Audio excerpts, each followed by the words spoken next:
दोस्तों, सावन सोमवार की पूजा हो अथवा आप 16 सोमवार का व्रत कर रहे हो या फिर प्रदोष का व्रत कर रहे हो, पूजा में इस तरह से आपको हवन जरूर करना चाहिए। ये सूक्ष्म विधि से हवन है और इस तरह से करने से घर में सुख समृद्धि रहती है और देवी देवताओं की कृपा हमें प्राप्त होती है और अपने घर में पूजा पाठ करने से मन की शांति भी होती है। तो आइए जानते हैं कि हमें अपने घर में सोमवार में पूजा कैसे करना है, यानी कि भोलेनाथ की पूजा हमें कैसे करनी है।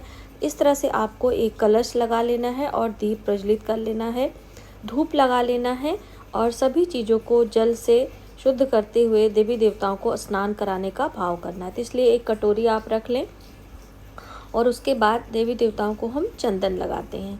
तो इस तरह से ये अष्टगंध तिलक है हमारा। आप चाहें तो चंदन पाउडर जो आता है वो भी आप ले सकते हो। तो अष्टगंध तिलक सभी देवी देवताओं को लगाया जा सकता है, जैसे कि भगवान कार्तिकेय, भगवान गणेश, माता पार्वती। तो आप इस तरह से जो सर्प देवता होते हैं उनको भी चंदन टीका कर दीजिए। कोई भी चंदन आप ले रहे हैं इस तरह से। और जो पूजा की सामग्री है वो बिल्कुल पास में ही आप रखें, जिससे आपको पूजा में बार बार उठना ना पड़े। आसन लगाकर पूजा करना होता है। और साथ ही जो हमारे पास पंचामृत की चीज़ें होती हैं, जैसे कि अभिषेक करने की बात होती है, तो अभी हम आपको कैसे प्रतिमा पे अभिषेक करना होता है वो भी जानकारी देंगे। और माता पार्वती को सिंदूर अवश्य लगाएं। तो जो पूजा का सिंदूर हमारा होता है पूजा मंदिर में हम रखते हैं वो करें। और भगवान गणेश को भी सिंदूर बहुत ही प्रिय है, तो उन्हें भी आप सिंदूर का तिलक अवश्य करें। इस तरह से घंटी की ध्वनि करते हुए हमें पूजा की शुरुआत करनी है। तो जिस भी देवी देवता के निमित्त आप व्रत कर रहे हैं उनका जयकारा लगाएंगे। और ये देखिए, यहाँ पर हम जनेऊ अर्पित कर रहे हैं और भगवान गणेश को दूर्बा। और पुष्पों की माला की हम बात करें तो यहाँ पे ये हमारे मदार पुष्प की माला है। आपके पास कोई भी जो भी माला हो आप इस तरह से भेंट कर दें। सफ़ेद पुष्प की माला हो, गुलाब की हो, कमल की हो, जो भी माला हो आप भेंट कर दें। या पुष्प भी हो तो आप उनके चरणों में रख सकते हैं। ये देखिए, भाव के ऊपर होता है। बहुत सारी चीज़ें हमारे मन में होती हैं लेकिन कभी कभी हमें वो चीज़ें मिलती नहीं हैं। तो ऐसे में आप बहुत परेशान ना हो, जो भी चीज़ें मिले आपको भाव से पूजा करना होता है। और शिव की पूजा में सफ़ेद अक्षत बहुत ही प्रिय होता है, भगवान भोलेनाथ को अक्षत चढ़ाएं।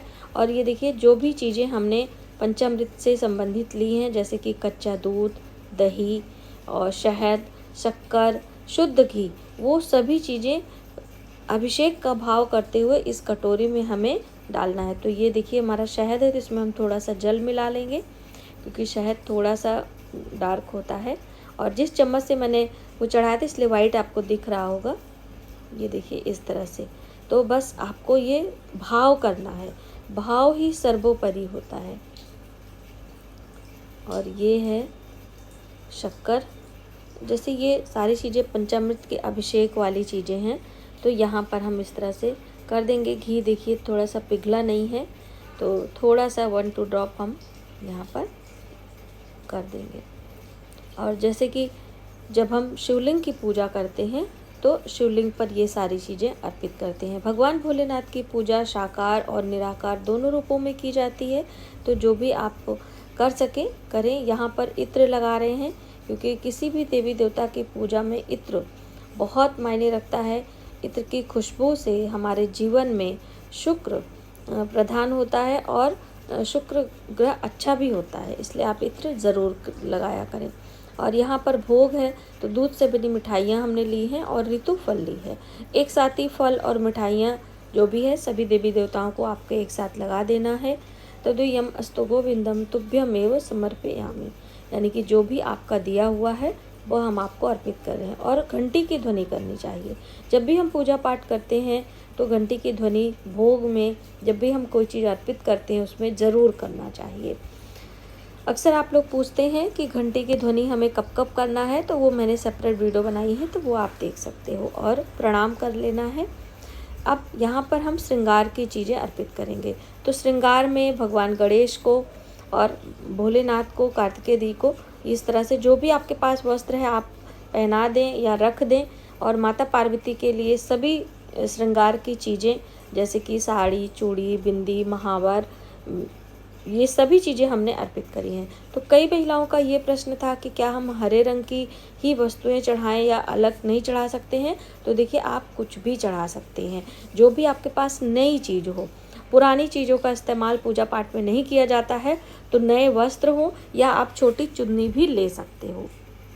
तो हमारे पास ये साड़ी है, तो हम माता पार्वती को अर्पित करेंगे और इस तरह से यहाँ पर सारी चीज़ें सामने ही भाव बस आपको रखनी होती हैं। तो हरे रंग की चूड़ियाँ मिल जाती, हरे रंग की साड़ियाँ, तो अच्छा है, वरना आप लेके चढ़ा दें।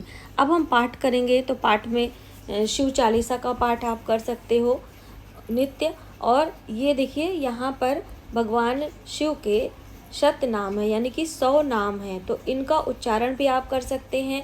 आप रुद्राक्ष की माला पर ये जप भी कर सकते हैं और इनसे हवन कर सकते हैं। ये लास्ट है और ये बीच का हिस्सा है, यानी कि पूरे 100 नाम यहाँ पर अंकित हैं। और ये हमारी पूर्णमासी व्रत कथा उसी में है। उसके बाद जब आपकी कथा हो जाए, उसके बाद आपको हवन करना चाहिए। जैसे मैंने आपको बताया कि किसी भी पूजा पाठ में हवन ज़रूर करना है। तो ये गाय के गोबर के उपले हैं, इन्हें हमने गाय के घी से ही डिप किया हुआ है और कपूर से इसे प्रज्वलित कर लेंगे। जैसे ही थोड़ी सी अग्नि इसमें आ जाती है, तो आपको हवन करना है। अब देखिए, हवन में आप लोग पूछेंगे कि क्या क्या चीज़ें सामग्री हमने ली है। तो वैसे तो मैंने अक्सर आपको वीडियो में स्पेशली बताया भी है, लेकिन गुड़ और शुद्ध घी और थोड़ी सी लौंग, इलायची, आप चाहें तो काले तिल भी डाल सकते हैं। घी मिलाकर इस तरह से सारी चीज़ों को एक साथ करके और इस तरह से मृगी मुद्रा में आपको आहुति देनी है। तो बहुत ज़्यादा नहीं है, तो आप 7 बारी 5 बारी भगवान शिव के मंत्रों से नमः शिवाय करते हुए ये आहुति दे सकते हैं। दोस्तों, घर में आरती करने से, हवन करने से वातावरण की शुद्धि तो होती ही है, घर में सकारात्मक ऊर्जा का वास होता है और माता लक्ष्मी की कृपा हमें मिलती है। देखिए, जो कपूर है ना, कपूर से जो हमारे वातावरण में कीटाणु विषाणु हैं, जो हमारे आँखों से दिखाई नहीं देते हैं, उनका विनाश होता है। और जो ये 2 ऋतुओं का मिलन है, जैसे कि अभी गर्मियों के बाद बारिश का ऋतु, वर्षा ऋतु आई है ना, तो इसमें बहुत सारे कीटाणु उत्पन्न होते हैं। तो इसलिए ये सारी चीज़ें करनी बहुत आवश्यक है। इसीलिए हमारे ऋषि मुनि ने हमें ये विधि विधान बताया है, किस तरह से अपने घर में आपको हवन, आरती, पूजा, मंत्रों का जप करते रहना चाहिए। तो बस हमारी यहाँ पे हवन ये हो गया। अब हम करते हैं आरती। तो आरती में भी हमने कपूर लिया है और कपूर से हम भगवान भोलेनाथ की आरती करेंगे। आप चाहें तो घी के दिए भी लगा सकते हैं। तो देखिए, दीप प्रज्वलित हो गया। अब हम जल अर्पित करेंगे, शीतलीकरण करेंगे। अब इसके बाद फिर भगवान भोलेनाथ की आरती करेंगे। तो बहुत सारी बहनें पूछती हैं कि हमें किन किन देवी देवताओं का आरती करना चाहिए। तो देखिए, हम तो सिर्फ भगवान गणेश का एक बार, भगवान गणेश जी आपकी आरती, कार्तिकेय जी आपकी आरती, उसके बाद भगवान भोलेनाथ की आरती, ओम जय शिव ओमकारा, ये वाली आरती कर लेते हैं। आरती करने के बाद फिर आपको शीतलीकरण करके भगवान को, यानी देवी देवताओं को भाव से आरती देनी चाहिए। पूरा परिवार आरती लेता है। और यहाँ पे जो आपकी हवन चीज़ें हैं, ये जितनी देर प्रज्वलित रहती हैं उतनी देर आपको पूजा की चौकी यहीं पर लगा के रखना है। तुरंत आपको चीज़ें नहीं हटानी है। बहुत सारी बहनें पूछती हैं ना कि हमें कब हटाना है चौकी। तो जब तक दीप जल रहा है, जब तक हवन प्रज्वलित है, तब तक आपको यहाँ से चीज़ें नहीं हटानी है। भोग की चीज़ें आप हटा सकते हो। जो भोग मिष्ठान आपने चढ़ाया है, पूजा के बाद हटा लें, क्षमा प्रार्थना कर लें, आसन हटा लें। उसके बाद अपने देवी देवताओं को वहीं पर रहने दें और आप स्वयं पूरे घर में प्रसाद वितरित करें और फिर अब स्वयं भी प्रसाद खा लें। व्रत हैं तो फलाहार करें। और जब ये सारी चीज़ें शांत हो जाएं, तो आप एक एक चीज़ें यहाँ से हटाकर यथास्थान कर सकते हैं। तो इस तरह से आप चाहे त्रयोदशी का व्रत कर रहे हो, चाहे 16 सोमवार का व्रत कर रहे हो, चाहे आप साधारण सोमवार के व्रत कर रहे हो, तो आप इस तरह से विधि विधान से पूजा करते हैं तो अवश्य आपकी सभी मनोकामनाएं पूर्ण होती हैं और भगवान शिव, माता पार्वती की कृपा आपको प्राप्त होती है। और ये श्रृंगार की चीज़ें बहुत सारी बहनें पूछ रही थी कि हमें क्या करना है। तो देखिए, आप इसे दान भी कर सकते हैं कुछ चीज़ें और कुछ स्वयं धारण कर सकते हैं।